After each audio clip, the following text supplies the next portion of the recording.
Bismillahirrahmanirrahim. Assalamualaikum warahmatullahi wabarakatuh.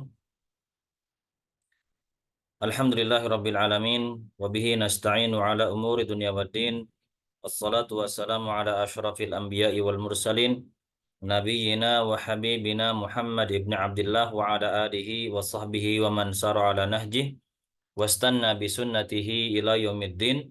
Qala Allah Ta'ala ya ayyuhalladzina amanu taqullaha haqqa tuqatih wa la tamutunna illa wa antum muslimun. Wa ba'd.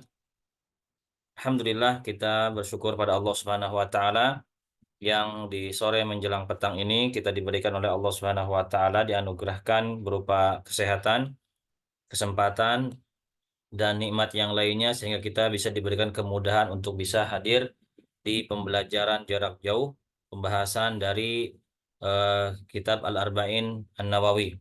Insya Allah pada pertemuan sore hari ini kita akan melanjutkan hadis yang ke-14, 15 dan 16. Kami sekali lagi kami mohon maaf ya bila eh, apa namanya jadwal yang seharusnya dilangsungkan di di hari Ahad jam 4 sore kita majukan karena ada satu keperluan yang mudah-mudahan bisa dimaklumi. Baik, Bapak Ibu sekalian yang dirahmati oleh Allah Subhanahu wa taala, untuk mempersingkat waktu karena ini hadisnya lumayan panjang, kita akan langsung saja. Hadis yang ke-14. Berkata al-muallif rahimahullahu taala, hurmatu damil muslimi wa mata tahaddaro, wa mata tuhdar, ya. Hurmatu damil muslim wa mata tuhdaru, artinya haramnya darah, ya. Hurmah artinya di sini haramnya, jadi kata haruma yahrumu artinya haram, ya. Haramnya darah seorang muslim. Wa mata, dan kapan darah tersebut tuhdar, ya. Tuhdar itu boleh ditumpahkan. Kapan boleh ditumpahkan? Baik, kita bacakan terlebih dahulu hadis yang diriwayatkan oleh Imam Bukhari dan Imam Muslim. An Ibni Mas'udin radhiyallahu taala anhu. Qala qala Rasulullah sallallahu alaihi wasallam, la yahillu damu mri'in muslimin illa bi ihda thalathin, athayyibuz zani wan nafsu bin nafsi wattariku lidinihi al-mufariqu lil jama'ati. Hadis ini diriwayatkan oleh seorang sahabat yang mulia yang bernama Abdullah bin Mas'ud, ya. Abdullah bin Mas'ud. Kita tahu pertemuan yang sebelumnya sudah kita bahas siapa itu Abdullah bin Mas'ud. Ini kalau tidak salah di hadis nomor 4. Silahkan nanti dirujuk kembali rekamannya. Abdullah bin Mas'ud ini merupakan seorang sahabat, termasuk sahabat yang awal-awal masuk Islam yang disebut dengan as-sabiqunal sabiqunal al-awwaluna, ya. Orang-orang yang awal-awal, yang terdahulu di dalam memasuki agama Islam. Bahkan disebutkan beliau ini berada di urutan ke-6 dalam memasuki agama Islam, ya, setelah Abu Bakar, kemudian Ali bin Abi Thalib dan Aisyah, Khadijah dan seterusnya, ya. Itu. Dan Abdullah bin Mas'ud ini kita sudah sebutkan dahulu bahwa beliau wafat pada tahun ke-32 Hijriyah, ya, di kota Madinah, ya, dan dimakamkan di pemakaman Baqi. Baik, kita langsung masuki. Semoga Allah Subhanahu wa taala meridhai beliau. Qala, dia berkata, qala Rasulullah sallallahu alaihi wasallam, bersabda Rasulullah sallallahu alaihi wasallam, la yahillu, tidak halal, ya. Tidak halal. Ini hillu, halal ya, hillu artinya halal. Tidak halal. Dam. Ini sudah kita bahas, dam artinya darah. La yahillu damu imri'in, seorang, ya, muslim. Tidak halal darah seorang muslim. Ya, seorang yang dia bersyahadat muslim, ya, mengucapkan asyhadu an la ilaha illallah wa asyhadu anna muhammadar rasulullah. Seorang yang sudah bersyahadat ini secara zahir dihukumi seorang muslim. Karena dalam sebuah riwayat yang disebutkan kisah Usamah bin Zaid yang beliau membunuh seseorang ketika di medan perang, dia dikejar kemudian tertangkap, dan dia ketika mau ditebas lehernya dia mengucapkan dua kalimat syahadat atau mengucapkan la ilaha illallah, kemudian Usamah bin Zaid menebas orang tersebut hingga wafat, hingga mati. Kemudian dikabarkan kepada Rasulullah SAW dan beliau marah kepada Usamah bin Zaid. Ya, apakah engkau membunuh orang yang sudah mengucapkan la ilaha illallah? Ya, padahal dia belum sholat, dia belum zakat, belum haji dan lain sebagainya. Dia baru mengucapkan la ilaha illallah saja, tapi sudah dihukumi secara zahir muslim. Adapun apakah dia benar-benar mengucapkan tersebut karena kerelaan hatinya atau terpaksa atau lain sebagainya, ini bukan urusan kita, ya. Illa bi ihda salatin, kecuali, ya, kecuali bi ihda, dengan ihda artinya salah satu dari tiga, ya. Salatin artinya tiga, kecuali dengan salah satu dari tiga perkara. Baik. Hadis ini la yahillu damu mri'in muslimin selaras juga dengan sabda Nabi sallallahu alaihi wasallam, kullul muslimi 'alal muslimi haramun damuhu wa maluhu wa irduhu. Ya, setiap muslim atas muslim yang lainnya itu haram. Haram ditumpahkan darahnya, maksudnya. Tidak boleh ditumpahkan, tidak boleh dibunuh. Ya, apanya saja? Damuhu, haram darahnya yang pertama untuk ditumpahkan secara tanpa hak. Wa maluhu, dan hartanya tidak boleh dirampas. Harta seorang muslim itu, ya, kecuali dengan hak. Ya, ketika dia tidak mau bayar zakat misalnya, dipaksa oleh pemerintah kaum muslimin, itu pun bukan perorangan. Dipaksa, ya. Wa irduhu, dan kehormatannya.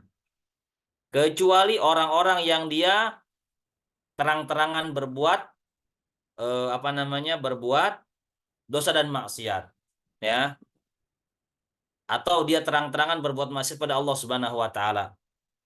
Ya, maka saat itu boleh rusak kehormatannya karena dia terang-terangan berbuat maksiat pada Allah Subhanahu wa taala atau dia mendurhakai Allah Subhanahu wa taala. Ya. Ini selaras dengan sabda Nabi sallallahu alaihi wasallam. Makanya saking besarnya kehormatan jiwa seorang muslim, darah seorang muslim, Rasulullah sallallahu alaihi wasallam beliau mengatakan la zawalud dunya ahwanu 'indallahi min qatli rajulin muslim.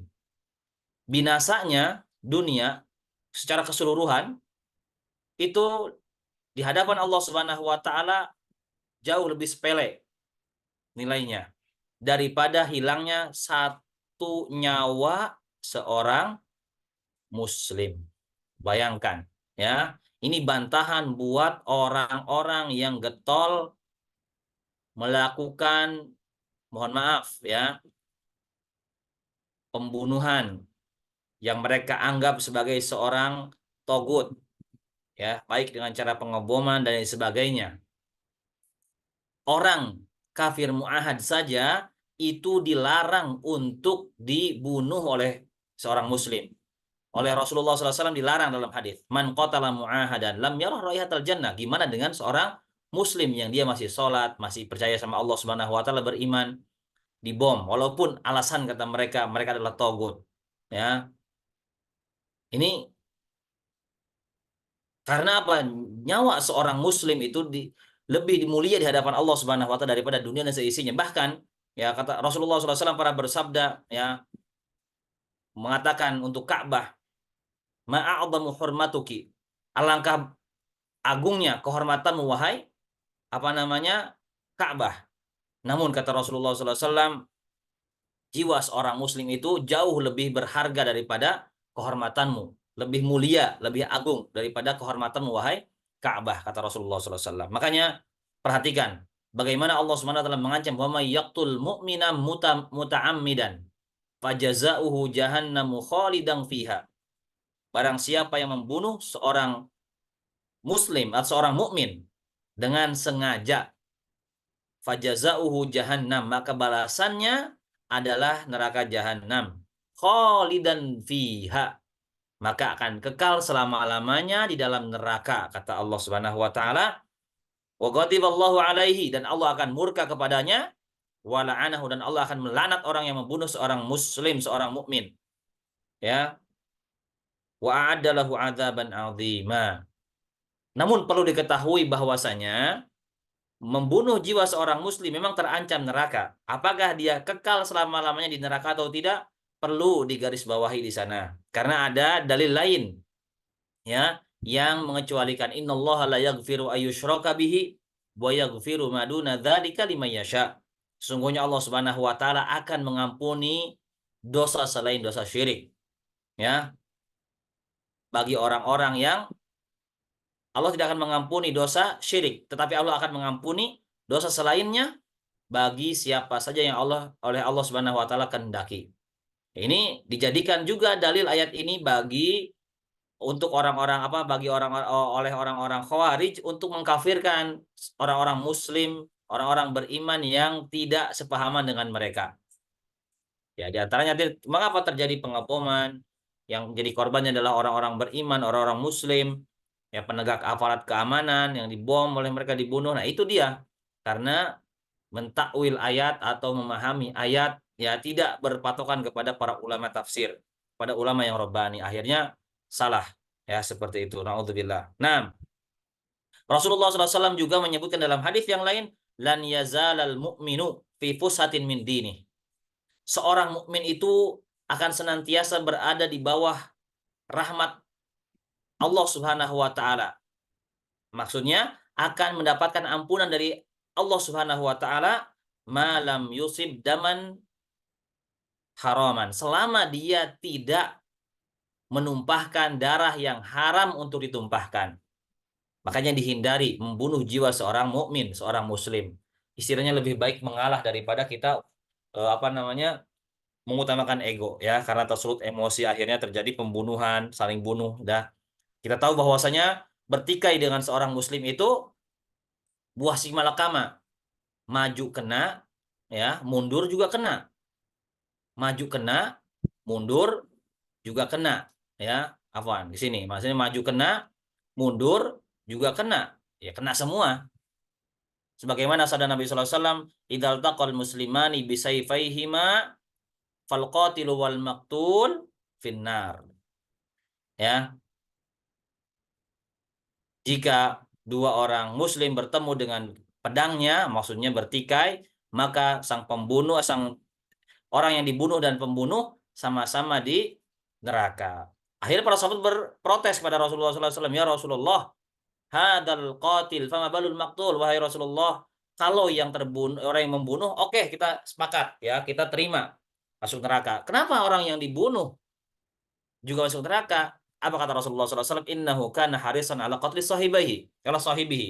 Sungguhnya dia, orang yang terbunuh ini, juga sama punya motif, punya keinginan untuk menumpas, membunuh, menghabisi orang yang membunuhnya. Tapi karena dia terbunuh duluan, akhirnya ya nasibnya naas, gitu kan.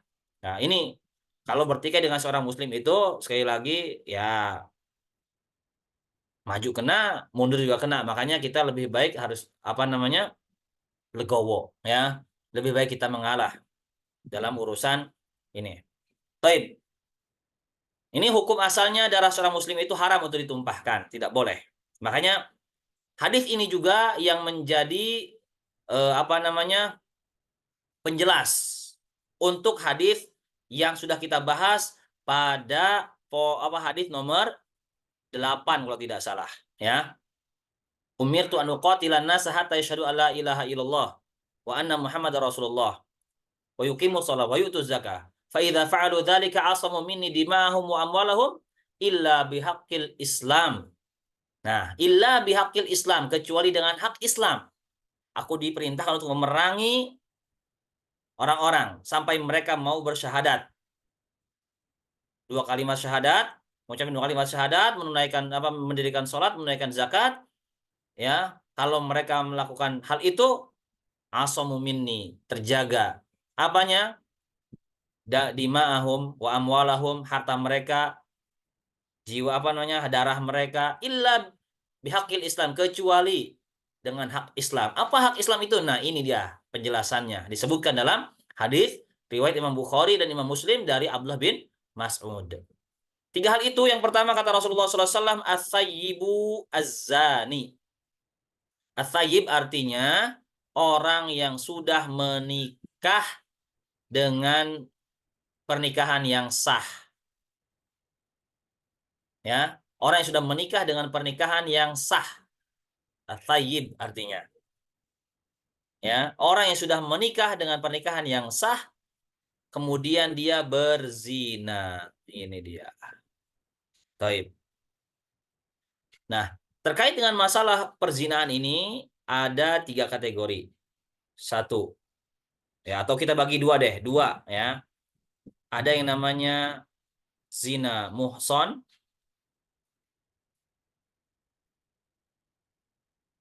goiru muhson.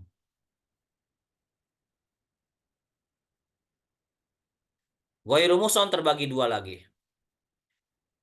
Muhson artinya orang yang sudah menikah. Sudah menikah dan dia sudah merasakan yang namanya hubungan badan, ya. Hubungan intim lah istilahnya. Kasarnya seperti itu. Orang seperti ini disebut dengan zani muhson. Orang yang mana hukumannya tersebut adalah harus ditegakkan rajam kepada orang tersebut. Dengan cara ditanam badannya atau dilempari dengan batu yang berukuran sedang sampai dia mati, dilempari. Ini terjadi di zaman Nabi SAW. Hukum rajam ini terjadi di zaman Nabi SAW. Di antaranya adalah Ma'iz, seorang pemuda yang dia berzina kemudian mengaku pada Nabi Muhammad SAW. Perhatikan bagaimana Rasulullah SAW tidak sembarangan di dalam menegakkan hukum rajam. Ya, datang pada, ya Rasulullah, ini sesungguhnya aku melakukan zina, maka rajamlah aku. Rasulullah SAW membiarkan orang tersebut sampai si Maiz ini, sahabat Maiz ini terus merengek-rengek sama Rasulullah SAW minta untuk dirajam. Namun Rasulullah SAW beliau tidak gegabah, bertanya, apakah engkau memegangnya, apakah engkau tidur dengannya, apakah engkau ini dan itu. Baru ketika sudah yakin bahwasanya Maiz ini benar-benar dia melakukan zina, baru dihukum rajam, dilempari dengan batu. Kemudian Maiz ini dia karena sakit, ya merasakan sakit, dilempari batu oleh kaum muslimin di kota Madinah. Akhirnya Maiz ini kabur lari. Kemudian dilempar, ya, oleh salah seorang sahabat dengan eh, sepotong tulang unta, kemudian mati. Sampai-sampai Rasulullah SAW apa namanya sabar, sabar, ya. Nah, kemudian ada yang mencela Maiz, ya, perbuatan Maiz dicela oleh penduduk Madinah, ya. Dan juga pernah terjadi kepada seorang wanita Gomidiyah yang melakukan perzinahan, ya, mengaku kepada Rasulullah SAW, ya Rasulullah, inni qad zanait, sungguhnya aku telah berbuat zina.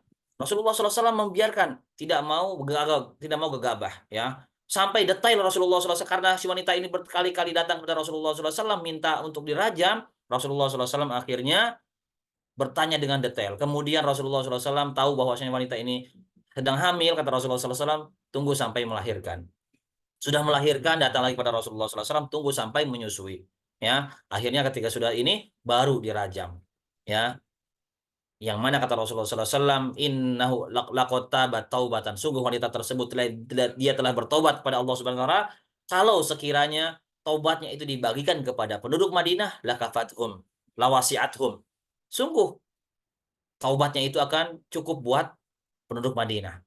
Luar biasa. Dan perlu diketahui, ya, penegakan penegakan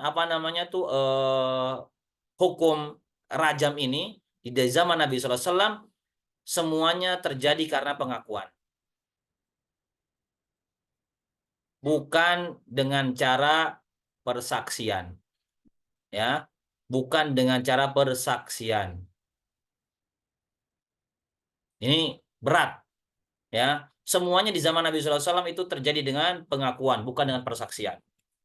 Berat karena semua orang yang bersaksi itu syaratnya harus 4 orang yang melihat, ya. Orang-orang 4 orang ini laki-laki. Kalau perempuan berarti dihukumi satu laki-lakinya dihukumi 2 perempuan, ya.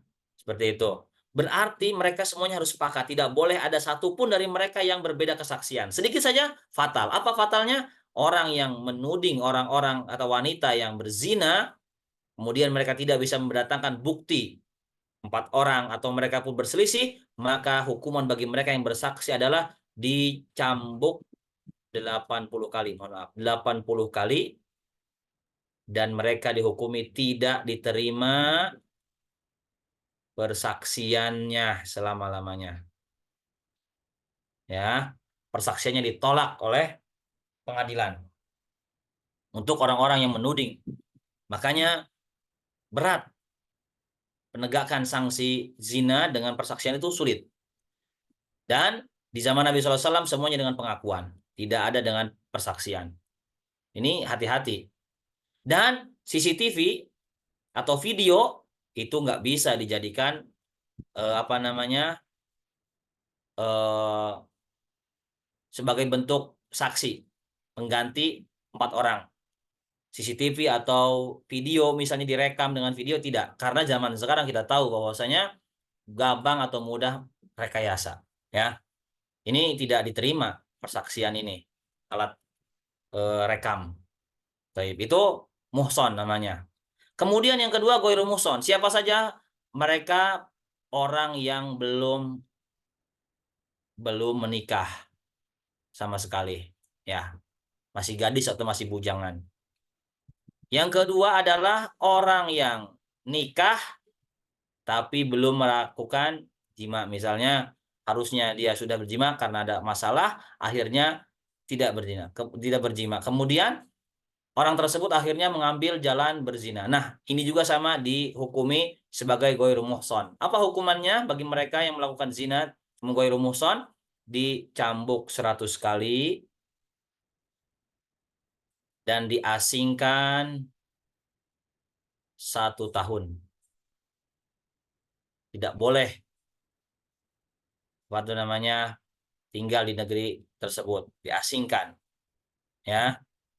Nah, dan ketika mereka dihukum tersebut harus disaksikan juga oleh kaum muslimin. Tidak boleh ada rasa belas kasihan kepada mereka yang dihukum cambuk tersebut, untuk dijadikan pelajaran bagi orang-orang yang menyaksikannya. Ini untuk yang apa tuh namanya? Yang pertama, taibuz zani kata Rasulullah SAW.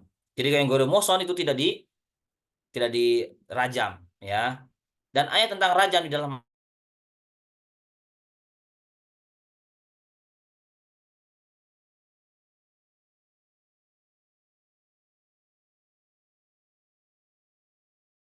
berfirman, az-zaniyatu waz-zani. Az-zaniyatu, afwan. Eh Mohon maaf, bukan salah satu ayat yang dihapus, ya. Allah Subhanahu wa taala berfirman, az-zaniyatu waz-zani fajlidu kullu wahidin minhuma mi'ata jaldah. Ya. Wala ta'khudkum bihima ra'fatun fi dinillah. Afwan. Benar, yang rajam saya lupa. Yang rajam itu termasuk ayat yang dimansuh dalam syariat. Adapun ayat yang memerintahkan untuk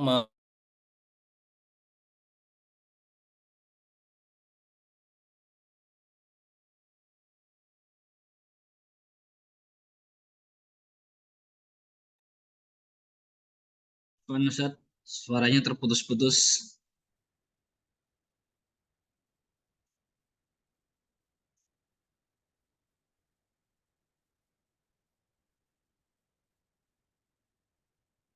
Ustaz.